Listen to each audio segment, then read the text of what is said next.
देश में क्या स्थिति है वो आपको बताना चाहूँगा। आप ये देखेंगे कि 14 राज्य और केंद्र शासित क्षेत्र ऐसे हैं जहां आज भी 5,000 से कम एक्टिव केसेस हैं।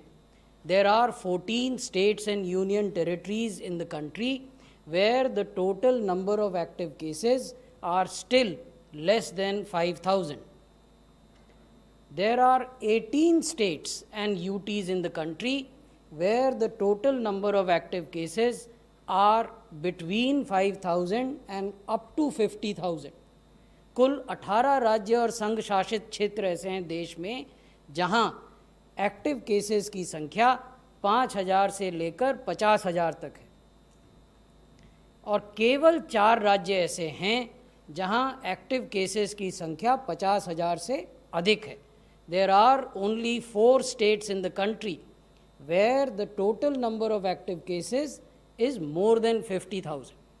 तो ये पूरे देश की स्थिति को हम संक्षेप में आपके समक्ष प्रस्तुत कर रहे हैं।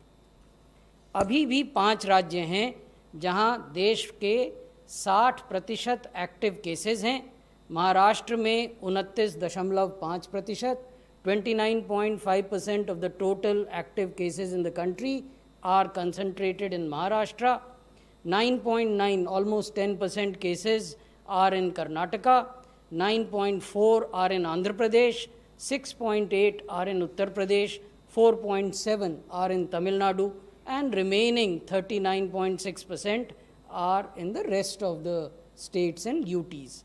तो जैसा मैं निवेदन कर रहा था कि देश के 5 राज्यों में 60% एक्टिव केसेस हैं, जिसमें महाराष्ट्र में 29 से कुछ ज़्यादा प्रतिशत केस हैं, कर्नाटक में लगभग 10% हैं, आंध्र में 9% से कुछ ज़्यादा हैं, उत्तर प्रदेश में 6.8% है और तमिलनाडु में 4.7% है।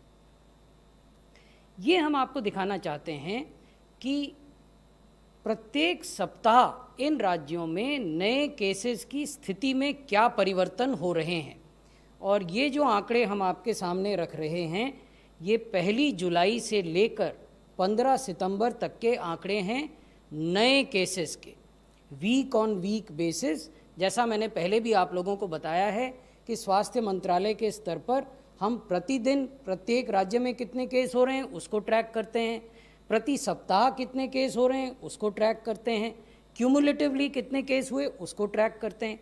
तो इसे अगर आप देखें तो आप ये पाएंगे कि महाराष्ट्र में जुलाई के पहले सप्ताह में नए केसेस की प्रतिदिन होने वाली संख्या लगभग 6,000 थी, जो अब बढ़कर 21,900 से कुछ अधिक हो गई है।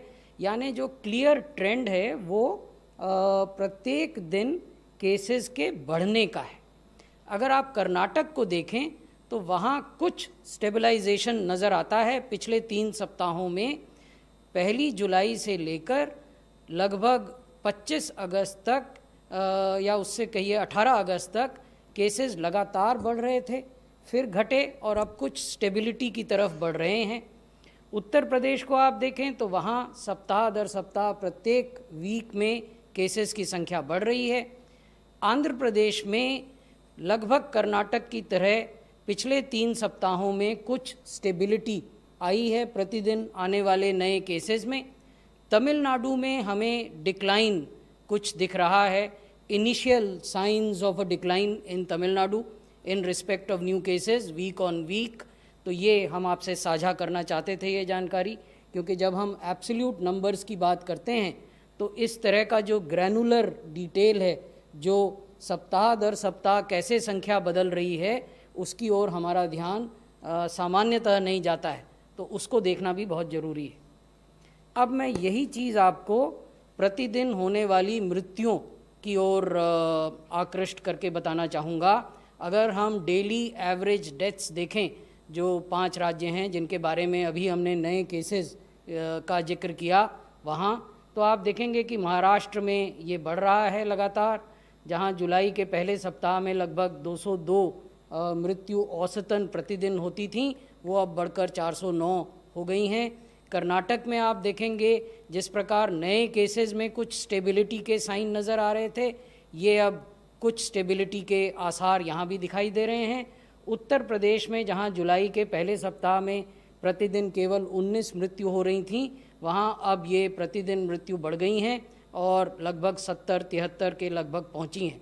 आंध्र प्रदेश में हमें अर्ली साइंस ऑफ डिक्लाइन प्रतिदिन होने वाली मृत्यु में दिखाई दे रहे हैं पिछले 3 सप्ताहों से। उसी प्रकार तमिलनाडु में भी पिछले 4 सप्ताह से हमें साइंस ऑफ डिक्लाइन प्रतिदिन होने वाली मृत्यु में दिखाई दे रहे हैं।